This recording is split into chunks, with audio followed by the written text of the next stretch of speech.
seconds. Hi there, it's Elaine Lindsay here. I'm with Troll Social, and I'm your host for the Business Banter Plus TV show. I'm really excited today, and as you know, here at Troll Social, we're all about search and social media optimization. And as I'm an online show maven, a Google Plus early adopter, and the second most curious person on the planet, I love to bring you wonderful guests that we can chat with and find out all about their passions. Because let's face it, everybody has a story to share.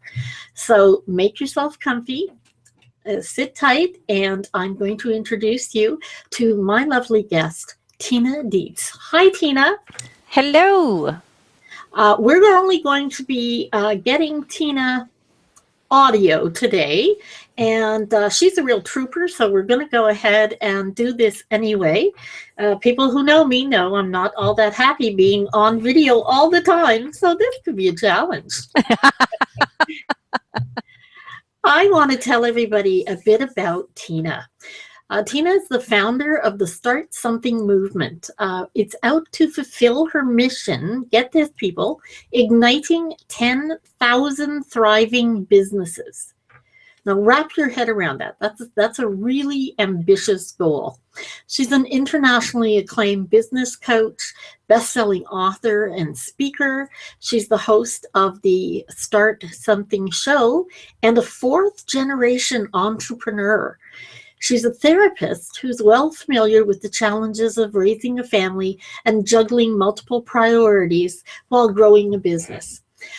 Tina's been featured on ABC, in national magazines such as Massage and Bodywork, and all over the radio dial.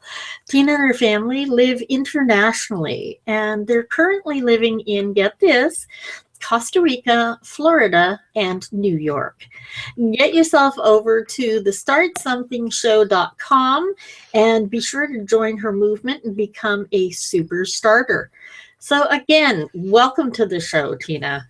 My absolute pleasure, my dear. Thanks for having me. Oh, this is really, really cool. And we are going to talk all about your Start Something movement, but before that, you have a really interesting backstory. And the fact is, I'd like you to maybe, if you can, condense a little, but give people an idea of just what it's like to be a fourth generation entrepreneur. It's like, wow. That in particular is, I don't know how pretty of a picture that is, but I grew up in my parents' retail business. I think I started answering phones when I was about 4 and going to trade shows when I was 6. And that was just life. You know, that was what I did. I'm an only child. So it was, you know, my parents and me in the business. And the business was a bit like a sibling for all of my growing up years, which means I wasn't all that interested in it. And it was a wood-burning stove and fireplace shop that they built from the ground up out in the country and became very successful. They ended up being at one point 7th in sales in the country and 3rd in the state in New York State at one point. But it was just, you know, on this country road in the back, and my parents and our family built our home. So, you know, when I was little, before the business started and they actually finished the upstairs last where we lived, you know, I really could walk through walls. So I grew up believing that I really did have superpowers, which I think helps with me today. But, you know, wood burning stoves and fireplaces, it does not make you popular in school when you know what double wall stovepipe is. Not at all. Not at all. So... But all of that kind of entrepreneurial juice really just stayed with me. And I ended up becoming a therapist because I wanted to find out what made people so awesome and what made them so horrible. You know, because there's always that range of humanity. And but when I got out into the working world, quite honestly, I found myself fairly unemployable, because I kept starting things and I kept having ideas on how to do things better. And I learned very, very quickly that a lot of organizations really aren't open to that, no matter what they say. And so I ended up banding together with some like-minded folks to start 2 teen leadership centers. And I actually still teach and coach a lot of the same principles that I worked with those teens on all those years ago about taking a good idea and bringing it into reality. Oh, absolutely. That's the interest in the teens. I think that's one really incredible, and it's so far from what your family business was. But maybe clue people into the fact that your mom and dad were very conscious, awake, and aware early on. Isn't that correct? Uh, I have some things I could say about that, but yes, they were. If they listen to this, I'm going to get slapped. But no, my parents did have a lot of awareness. My mom was, speaking of early adopters, she was one of the only people she knew at the time, back in the 70s, that was really looking into the nutritional, movement. She was, and my parents started doing yoga when I was about 12 or 13, which really changed our entire family. My dad had been, well, let me just put it this way. He's a short Sicilian man. So dude had some anger issues. But yoga really shifted my relationship with him as he became really aware on his own personal development journey. And my parents really were an example to me in those teenage years that you can change at different points in life. And they ended up letting go of the very successful retail business, and they both became yoga teachers. My dad became a massage therapist, and I actually went on to run and develop his international training company, the NIADA Institute of Massage, for about 10 years, which still exists today. Mm-hmm. And my mother started a yoga studio and became a yoga therapist, which she still runs today, has done very well. And so that, was a huge example to me about starting something new at different points in your life, and even letting go of something successful to follow your passion. Absolutely. Absolutely. And that's what drew me to wanting to talk to you, was the mm-hmm. fact that hum of passion to me is through everything you do. That's true. Yeah. Well, yeah, I think that's great. So being an international jet setter, etc. I mean, what a great advertisement for being entrepreneurial. You are not just talking your talk, you're walking the talk, because you do. I mean, the last time we spoke, you were in Costa Rica. Yes, I was. It was great too, being able to go to my husband and say, honey, we have to move to Costa Rica. It's for the business. Yeah. Wow.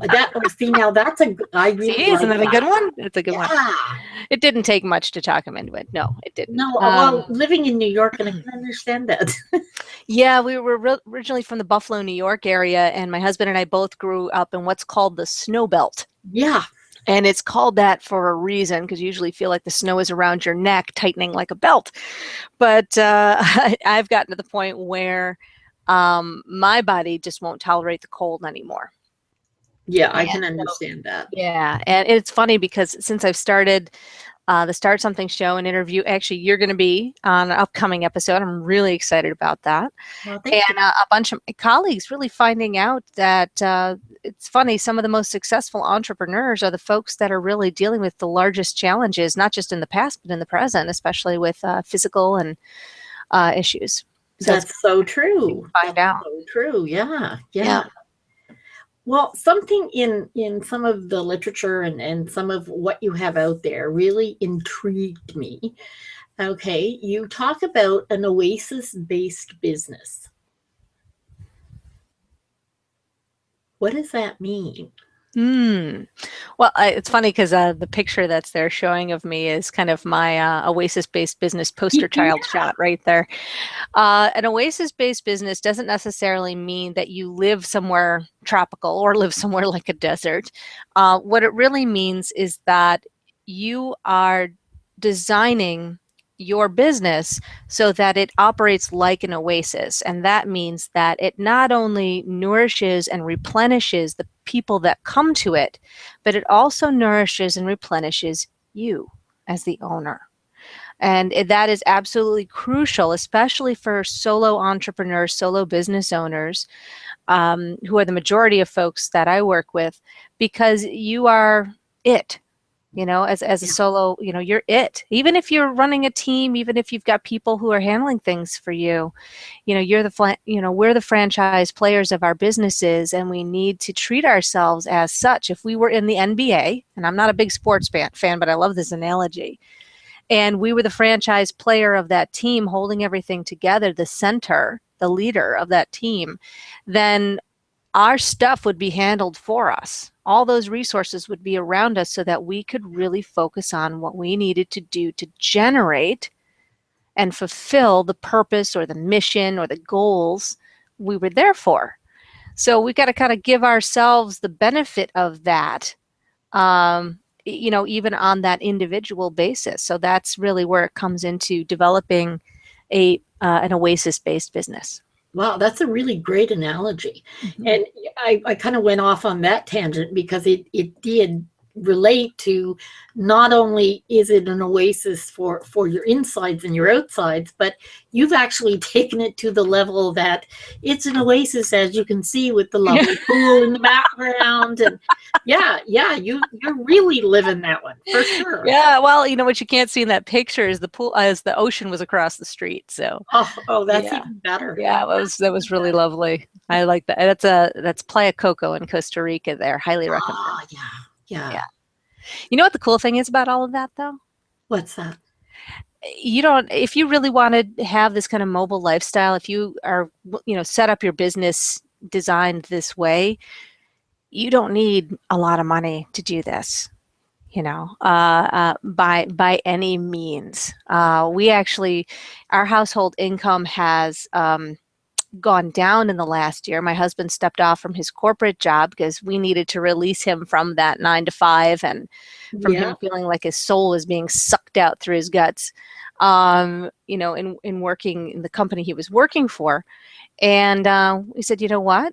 Because we have no debt and because we don't have tons of possessions and we live light, we could actually do it. And the financial pressure isn't there to have a mortgage and car payments and maintain all this stuff. What we have is a lot of time. We have a lot of time to spend with our kids and time to, develop a working relationship together. So now he is coming in to this mission of 10,000 thriving businesses and start something and bringing this whole other perspective for men who are committed to being providers for their families and at the same time being fulfilled, which is often so much I see missing for not just women and men, but especially men who feel like they're trapped in having to have that 9 to 5 job because they're so deeply committed to being providers. And being a provider often means you don't get to actually be present and spend a lot of time with the family. Exactly. And, even in this last several months when we were in Costa Rica and homeschooling the kids, it was really neat to see my husband diving in and taking the lead on homeschooling the kids. And it's a very different relationship with your dad than with your mom. Oh, absolutely. And getting the benefit. And I heard my son today say to Dave as we were driving them to school, because here in Florida, the kids actually like going to the public school, which is very funny to me. He said, Dad, I just love it when you're happy. I'm so glad you're happy. Oh. And he's really, he's 10 and he really notices, the difference that it's made. Money doesn't make people happy. You need enough to live. Yeah. It's just a tool, right? It's a tool. It's a tool and it's fuel. Yeah. I love that. You said that in another conversation. I thought, oh my God, that's so good. It's a tool and it's fuel. Yeah, absolutely. And I love the attitude. And the fact is, the proof is in the pudding. The fact that your son said that. Okay, because people don't realize just how observant children are. Children really don't miss much. No. So being aware and seeing that there's a huge difference with his dad, I just think that's amazing. Yeah, it is. And our children have now gotten to spend enough time with us as human beings, not just as, Yeah. parents that, and they have enough permission. Like my daughter will occasionally come up to me and she said, "You haven't been getting enough sleep, have you?" And she has permission to call me on that. And she's like, "Yeah, you know what, Mom, I really like you better when you get enough sleep." I'm like, I like me better too. Mm-hmm. And I've actually had my kids like say, "Why don't you go take a nap?" And that's an incredible gift. It's pretty to be cool. able to have, to have that kind of a relationship with the kids. What a great gift on both ends. It Not really just is. for Yeah, we them, wouldn't but be able also to for do you. that if we were running them around like crazy. Yeah, yeah. Yeah, and sometimes, there's just so much going on in everybody's lives. I think it's nice to maybe stop, slow down for a while, and smell the flowers, because there's no snow on them. Very, very true. But you don't have to live mobile and do all that, to have a really fantastic life. Most of my clients, they want to have, the vacation time and all of that, but they have no designs on having this kind of mobile lifestyle. But they want to just be able to focus on doing what they love, loving what they do, and living a great life. Absolutely, in whatever that means to you. Yes, Yeah. exactly. There's no right way. Well, no. I think it's whatever's right for you and yours. Absolutely. So basically, let's move on to your start something movement. Now, I know over time you've had different businesses because you have such an incredible background, as the therapist and working with the teams and business as well. So what was that pivotal piece that got you into this, deciding to start something? Well, it's been an evolution because the mission of igniting 10,000 thriving businesses has been around for some time. And, it first started with, it started because I have been a serial entrepreneur, and I had a series of startup businesses that did, well, and I would get bored with them, and then they wouldn't do well. And I had a mentor of mine say to me, he said, "Tina, for you to really be happy, to be fulfilled," he said, "you have to create something that is so big that you can't possibly do it all yourself, and you might not be able to fulfill it in your lifetime. And if you give yourself over to something that big, you'll never be bored. And not being bored will make you happy." Mm-hmm. And he really nailed it. He really nailed it. And I had this dream. It wasn't that long later. It was kind of a waking dream, like a daydream, of all of these business owners, small business owners, solo entrepreneurs, small, brick and mortar, or, service providers, coming home really happy and walking through this kind of, small town where you walk into the businesses and people are just like thrilled about what they're doing, and they're happy to see you, and they're doing great work. And then I had this image of them going home with that attitude and imparting that to their kids and telling their kids, you know what, you can do what you love and make a great living and leave a powerful legacy. And they were telling their kids the truth. And so that's the world that I am up to creating, not just myself, but just standing for that mission, and, creating as big of a billboard as I can to attract people who want to live in that world and who want to play that game, and including my colleagues and experts and people from all over the world who are playing this game. And let's include as many people as we can, because the more resources we can share, the easier it'll be for people, because we're all dealing with the same crap. Oh, so true. So very, very true. We don't need to hide out. Being an entrepreneur can be so lonely. Yeah. And we need to know, and we need to have access to other people, so that when sometimes our families and our friends don't quite get it, and we need to be able to a place where you can go and say, I am quite literally trying to run with 6 ideas at the same time, and I cannot choose. And you need other people in the room to just go, yep. Yeah, for them to get it, right? Yep. I totally get it. Yeah. and to not say, well, you just need to pick one. Well, Yeah, we're not going to do that. Yeah. Well, no, because if you're not entrepreneurial, that's exactly the response you get from family and friends. They just shake their head. They don't understand how that can be a quandary, because, let's face it, most people grew up in the, industrial revolution, where people went to work and they worked at the same thing forever. Eventually you got the gold watch, and off you toddled into retirement. Yeah. That's no longer, it's not that it's not the norm anymore. It's not even possible anymore. It really very rarely exists at all. Yeah. So, having said that, you've worked with the large educational institutions, and you've worked with Fortune 500 companies. Yes. So why did you turn your focus to small business and startups? Because I have fallen in love over the years with transition and with change, which most people hate.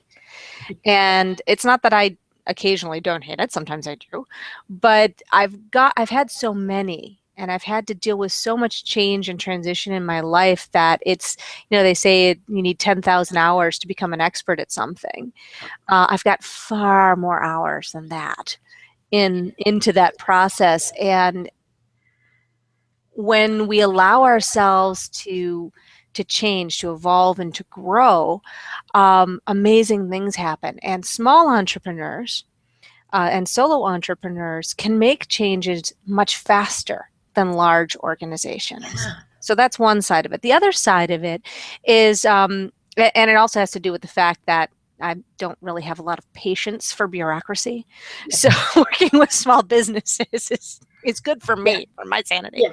But besides that, it's small entrepreneurs, small businesses, and solo entrepreneurs that really constitute the bulk of the world's economy. And we don't act like that's the case. Most of us are led to believe that it's large corporations and banks, and they're too big to fail and all of that. Well, not so much. It's really small entrepreneurs that run the world economy. It's just that everyone is this separate entity. So we don't see the ripple effect like we do when a large company goes under. But, when 80% of small businesses fail in their first 3 years, we need to take a look at, well, some people aren't cut out to run a business. That's very true.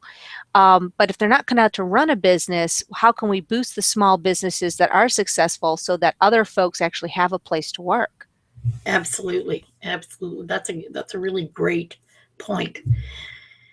And with the small business world and entrepreneurs coming to the forefront more and more in, I would say, the last 5 years, I mean, it's a huge pool to draw from.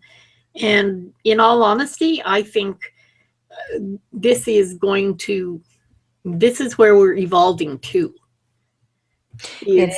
I've seen some speculation from different think tanks and research organizations that speculate anywhere from, I've heard 30 to 50% of jobs in the next 10 years will transition to being either freelance or contract. Yeah. Or business to business in some way. Yeah, that's about very close to the numbers that I'm seeing as well. Mm-hmm. So on that quest, okay, the number, why 10,000? Why 10,000? Honestly, it was the number that came to me. And when it came to me, I actually went to my friend Mary, who is a cost engineer. And I said, well, what would this actually look like? What would this really look like? Is it possible, what parameters? And, we chose some variables as to what we considered, okay, what does thriving look like? Mm-hmm. There's certain things we couldn't actually measure because we had to make some assumptions like, satisfaction and all of that. But we could work with the numbers. And with the model we were working with at that time, now this is going back about 10 years now, we did the math and we figured that, based on people making what we considered reasonable amounts of money, which was the research on happiness shows that you need $75,000 for a family of four for the happiness quotient. Anything you make more than that does not actually affect your happiness level because your needs are taken care of. But we wanted people to be a bit more abundant than that. So we figured, I think it was 125,000 per person. And in terms of business owners as take-home income, regardless, would constitute one of the variables on thriving. And it was the impact on the economy was in the billions of dollars. Oh my God, yeah. When we actually figured out if 10,000 thriving businesses, if people were actually bringing that paycheck home, just those 10,000 people, and then we actually figured out, well, if those 10,000 people were doing that and they were thriving, how many people would they be either contracting with or employing? And it's a huge ripple. Well, yeah. It's a huge ripple. So how long, like when did you actually start? Well, let's see. The idea began about 2006. And it's been through a bunch of different iterations, finding the way, all the way here to start something. Because, back when I was running businesses for other people and building those businesses, I only could have a certain amount of impact. So I could only do one thriving business at a time. Yeah. And then I went through a period where I had a business partner, and I had a big learning curve and a learning experience about that, which is all I'll say about that. And then for a long time, I was for the last several years, I was a solo entrepreneur and really building, not only my clientele so that my family could thrive, and helping other people build their businesses as a coach.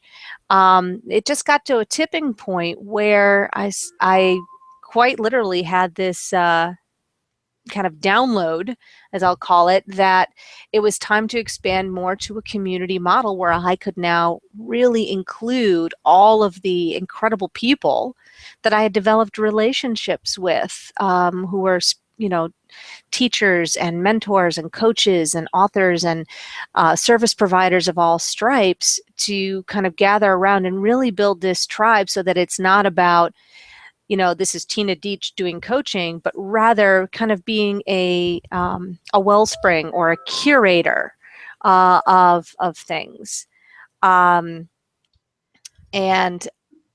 including other people in this process, so that I can plant the flag, I can create the space, hold the space. Right. But it's really about the community coming together, the tribe. They call them super starters, and people stepping in and saying, okay, I'm going to start. See, I love the fact that you called it a tribe. It's one of my favorite words, tribe and leverage. Oh, absolutely. Absolutely. You need the leverage, definitely. But yeah, I like the idea that you talk about it as a tribe. So is there a certain component of those thriving businesses are interacting or helping each other? Yeah, that's ultimately, yes, that is ultimately the goal. We just rolled out the Start Something show and the Start Something website about a month ago, and we're already on iTunes New and Noteworthy in 3 categories in the top 20. Oh, that's excellent. Yeah, so excellent. That's really good news, and growing, because that was even without sharing with my network what was going on. That was organic. Really? So that was very cool.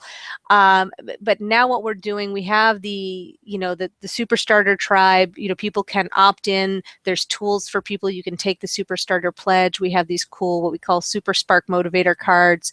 You can download the Perfect Day Planner Pack, which is an incredibly powerful tool. That's one of my favorite tools to help people start on this journey, because you do it in pieces. And then over the next couple of months, we'll be rolling out monthly classes for people, and also opening up the community for interaction at certain levels, as well as our content library of articles from many experts who are contributing their expertise. Oh, that's excellent. I'm glad to hear that. Yeah, so we'll be evolving as we go.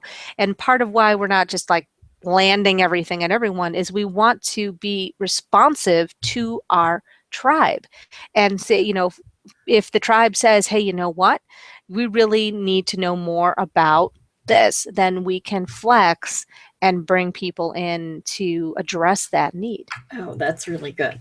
Yeah. That's really good. So keeping that in mind, so you've built these tools, and I just want to say here, this is a free membership you're offering people.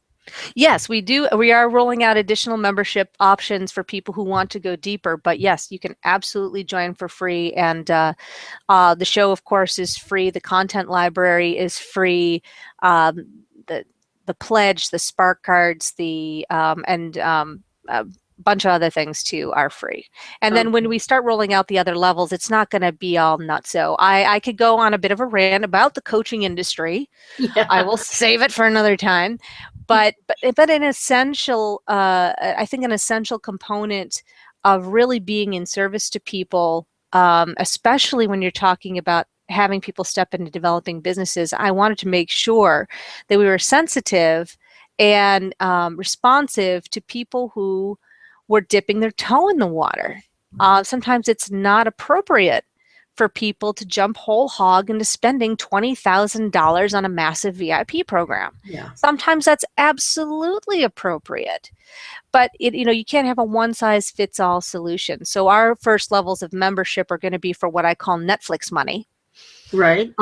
So that people can get things like monthly classes, and they can get a entire stack of templates that are quite frequently used in business, so that you don't have to go looking all over the internet and wonder what's good and what's not. We've curated that content for people, and also some backstage pass interviews from our experts from our show, where they go way deeper into their expertise and offer tools and training in those additional pieces. So it's a lot of content that people will be able to use and browse at their leisure. And then as people are ready to go deeper, then they can look at the other levels and see where they want to go. And they have that opportunity. Absolutely. I think it's really good at the small business level, like you say, to be able to accommodate those who are simply dipping their toe, as well as those who are ready to go full tilt boogie right ahead. Exactly. Exactly. Yeah, because my VIP folks who work with me for a year intensively, which by the way is not $20,000, it's less than half of that. Good to know. It's the track record is they double their income in free time in a year. Wow. That's the metric. Okay, and see that's a really good reason to work with you, I would have to say. Yeah, doubling one's money, that's always good. Absolutely. So basically, okay, I want to get to the perfect day planner pack, because that sounds really cool.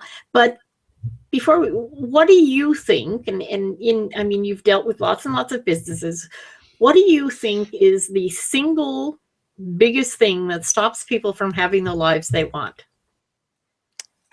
One word: fear. Yeah. It's pretty much, it can encapsulate it in fear. It might not be paralyzing fear. It might not be terror, but it's fear. And it can show up anywhere from, I'm not going to look at starting a business because I don't know what to do. I don't know, who am I to step that out? Well, I'm afraid about leaving my job. I would say most business owners step off fairly gradually. Yeah. From their work. You build something underneath and you test it, and you've got to work. All right. I'm a therapist. So like, do you know Maslow's pyramid of Yes. needs? Okay. So that bottom need, that big need we have, is for safety. It's not just physical safety. It's mental and emotional safety. Absolutely. It's spiritual safety. So we have to create that base and then move from there. So you need to collect some evidence that your idea is viable, and build some skill and build some tools inside of yourself. I often equate starting a business to learning a martial art.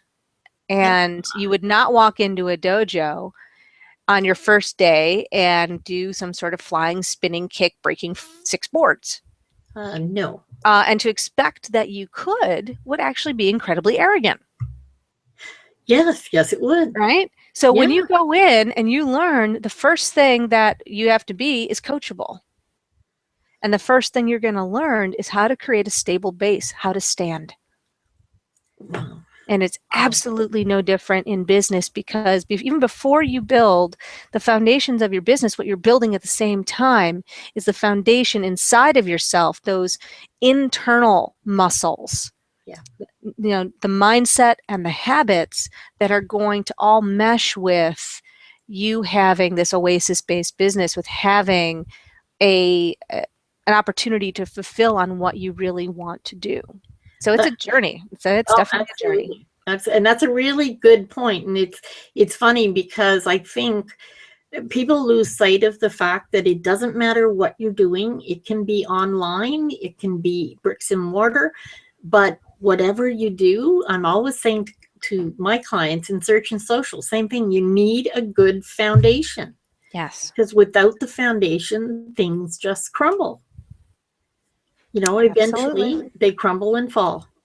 So that's a really good point there. So this perfect day planner pack, how did you come up with it, for starters, and what is it?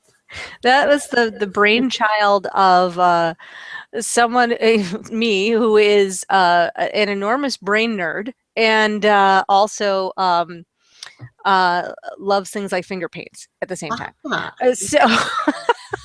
So the Perfect Day Planner Pack, it starts with, of course, there's a video of me kind of explaining some more of this and why it's important, but it's really a visualization, a deep visualization exercise. It's an audio that is designed to have you do a visualization that is not just makes you feel good, but actually works with your brain in such a way. We're using some of your brain's natural tendencies. All human beings have some, similarities in how things work. We're using the brain's ability to create memories to create something called attunement. So this is the same phenomenon that happens when you see a new red BMW for the first time, and then you see like 8 of them in a week. Yep. Okay. Human beings are very, very good at collecting evidence for survival. All right. So when something bad happens, the brain goes, that was bad. We need to have that not happen again. And to have it not happen again, we need to notice every time it might happen. Yeah. Yeah. So that's why it seems sometimes like we collect bad experiences, because we are so wired for survival. But that same mechanism we can use intentionally and flip it. So the Perfect Day exercise is you create a very visceral, very deep mental journey of your perfect day 5 years in the future. And what this does is it starts to create a memory of something that didn't actually happen, which your brain hates, because your brain hates a vacuum. Yep. So this is what triggers the attunement, because your brain now wants to create evidence that this future memory is real. So it's kind of like setting something on the back burner and letting it simmer for you. This is actually where some of the science behind things like the law of attraction come into play. There's actually quite a bit of science about how magnetism happens, how attraction happens, and it has a lot to do with how the brain is wired. And so that's part of the Perfect Day Planner Pack. The second part of the Perfect Day Planner Pack has to do with building some of those muscles that I mentioned before, around leadership and around stepping out and speaking your truth. And so what happens then with your perfect day is you can write it down freehand, or there's also kind of a guide provided for you to write out your perfect day. And then the leadership challenge is to share that perfect day with at least 30 people. Wow. And what that does, first of all, is it's an exercise in vulnerability, because when you step out and you start to say, this shall be, and I'm going to lead this, and even if you're, starting a cupcake shop, Mm-hmm. You're going to have to deal with people who are naysayers. You're going to have to deal with people who are questioning you. And there's a certain muscle of, it's not arrogance, but it is kind of in that ego state. We want to access that in a healthy way, so that you have that foundation of internal muscle to say, yeah, this is it. Yeah. Yeah. Okay. So, and the cool thing about the perfect day is when you share it, and most people share via email. I've had people do it with their kids, which is always magical, with their spouses, Oh, wow. with coworkers. A lot of people just send it out on email. I've had people send it out on social media. I've had people post it as a blog post. Um, and cool things happen. That's great. I've had people get clients. I've had people get job offers. I've had people quit smoking. I had somebody get a marriage proposal, and they actually have now been married for a bunch of years. Wow. Like, all kinds of things happen because human beings fundamentally connect with each other through story. Yes. And the perfect day is a story that you're telling about how you're saying your life is going to go. And we can't help but want that for each other. Yeah, that's so true. So that's the kind of the magic of the perfect day. So all of those tools and materials are included inside of that perfect day planner pack. And it's really, one of the things I love to give away, because to me, that is like a gift to the world. Like, if everybody did the perfect day exercise and did it the way it was intended to do it, with sharing with 30 people, I mean, I could die. Yeah. Happy. Well, that's an incredible legacy. That is. Wow. Yeah. So with that in mind, okay, and not everybody has access to you all the time, although people who are smart. Well, you can hear me all the time if you listen to the show. Yeah. There you go. There you go. But how, on an individual basis, how does somebody keep their vision alive, just day to day? Yeah, and that again is a lot of practice. The first place to start with keeping your vision alive is to keep it present, and I mean that in a very literal sense. Yeah. I recommend that when you create your perfect day and you write it up, that you read it every single day, at least once a day. Yeah. And even if you want to go the bonus round, read it out loud, because that accesses different pathways in the brain that strengthen the neurons that are around that future memory that you're creating. And it also reminds us on a daily basis, because stuff happens. We got a lot of stuff going on. Mm-hmm. It just reminds us and puts us into a certain state of being. If you allow yourself to go to the feelings that come up when you think about being in that perfect day, you are then getting in the habit of being inside of those feelings and emotions of contentment, of fulfillment, of strength, of groundedness, clarity, all of those things. And again, just like a muscle, the more you be a certain way, the more you continue to be a certain way. So you can start with something as simple as that, and then build what I call a daily workshop from that place. And the daily workshop can, it's really a practice just like exercise or eating right or anything else, where you start to, declare what your most important actions are going to be that day, what you're really focused around. I also recommend you write down a few things about, what you're appreciative of or grateful for. Oh, and also what you acknowledge yourself for, like what you accomplished. Some days our accomplishments are enormous. Some days our accomplishments are getting out of bed. Yeah. It's okay. The more we honor ourselves for however it looks, the more we develop that strength to keep going. Oh, absolutely. And I think too, it really helps you to allay that inner critic that we all have. Mm-hmm. By reinforcing that the gratitude and all the good qualities, reinforcing that every day really tends to minimize the inner critic, I find. Absolutely. I did a lot of work as a therapist, and also in my own personal development work around something called inner family work.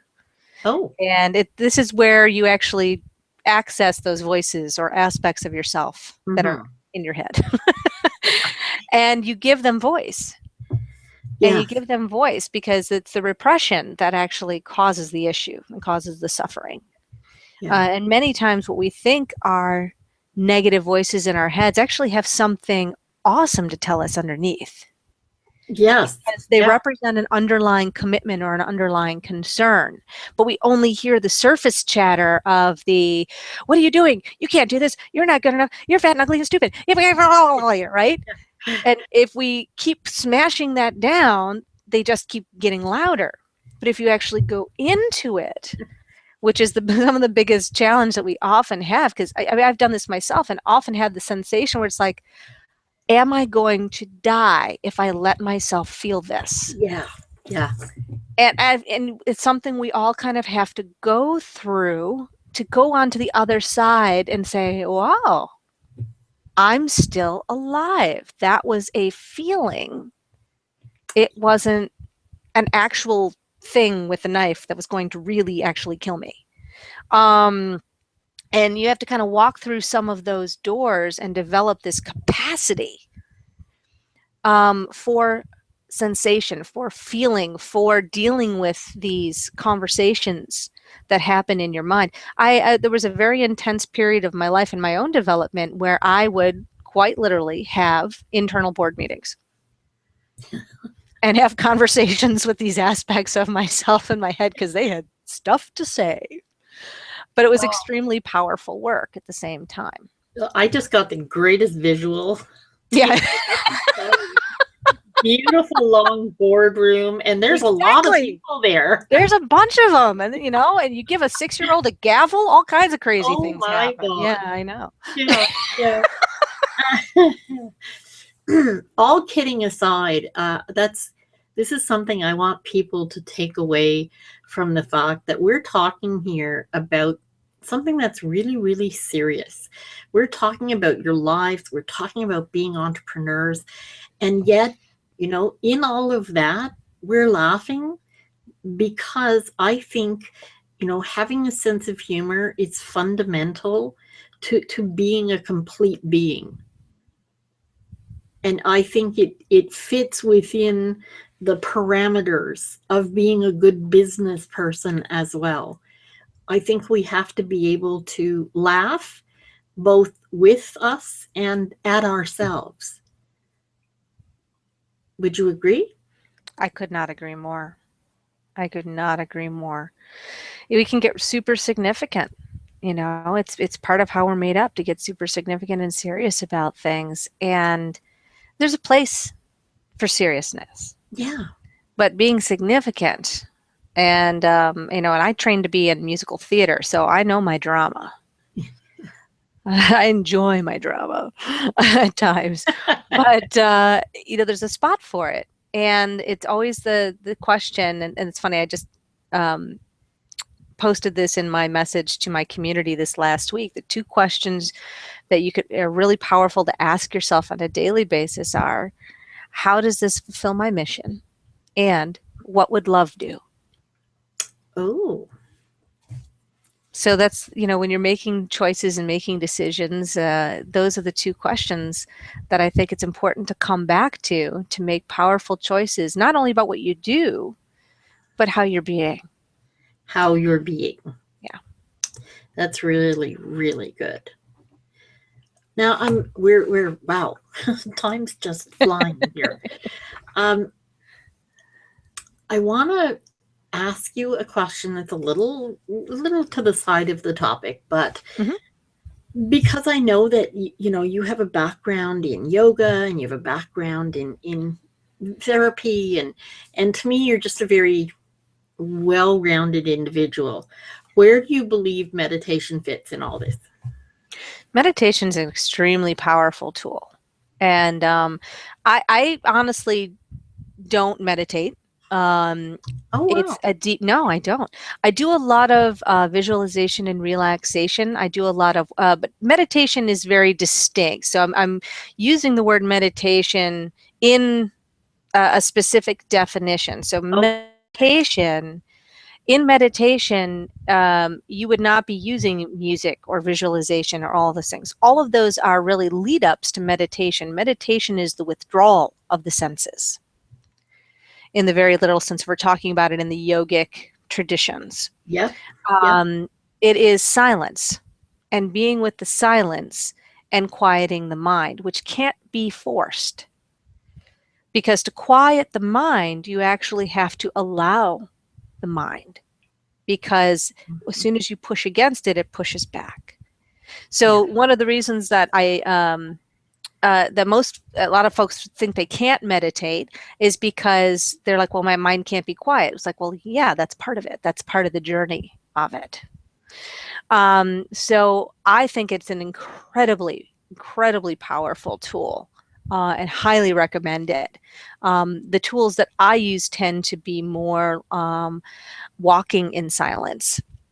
The movement for me, the way that I'm wired, tends to be quite important for the way I process information. That's my personal preference. Because there really is no such thing as a walking meditation because you have to pay attention. Yeah, and that's a really good point, and it's exactly why I asked you, because I knew that coming from the yogic background, you would have a totally different take than most people I've ever asked that question. So I thank you so much for that, and I just want to say in sort of the day-to-day, people believe that meditation is, as you say, like a walking meditation or guided meditation or the creative visualization and those other pieces. I know that there's people now talk about mindfulness. Yes. As being, mindful meditations. I think I've always engaged in mindfulness without knowing that it had a label. Yeah. A lot of conscious people like us do. You just pay attention to things, and then people will say, "Why are you paying attention to that?" You're like, "Because it needs to be paid attention to." Yeah. But yeah, there's a strong distinction there, and in the realm of it's all good. It's all good. Yeah. It's all having this intention to be with your mind. Give it space. Give yourself space. Observe. Be the observer of what's happening in your mind without judgment. Because there's a lot of stuff that goes on in there, and you don't have to pay attention to all of it. As a matter of fact, not most of it. And the more, again, it all comes back down to practice, just like anything else. And judging yourself for your level of mindfulness is really such a non sequitur. I can't even begin to wrap my head around that. Yes. Oh, that was really good. That was really, really good. I think I'm going to take us now and wrap up. In wrapping up, what I always do, Tina, is ask my guests if you could give our listeners one little thing they can take away today and implement in their lives, be it business and or personal, what would that be? Well, the gift I would like most to give is the perfect day, whether or not you do it the way I designed it or not. And giving yourself the space to create that, write it down, practice it, and share it with other people. So that you might not know the pathway that it's going to happen. That's actually the beauty of it, because there's a million different ways you can bring it into reality. And you might change paths as you go. But as long as you have that destination in mind, you can definitely get there. And just keep going and keep forgiving yourself along the way. Tina, that was absolutely beautiful. Thank you so much. Thank you, people, for watching. Thank Tina Dietz for sharing her passions with us today. And I'd like you all to remember to sign up for the free membership to the Start Something community. And you're going to find that at thestartsomethingshow.com. And I will make sure there's an annotation on the video/audio when we're done. I'm your host, Elaine Lindsay of Trull Social Media. And you can always find me at the corner of search and social media optimization, that is. We'll see you next time. It's been great. Thank you so much, Tina.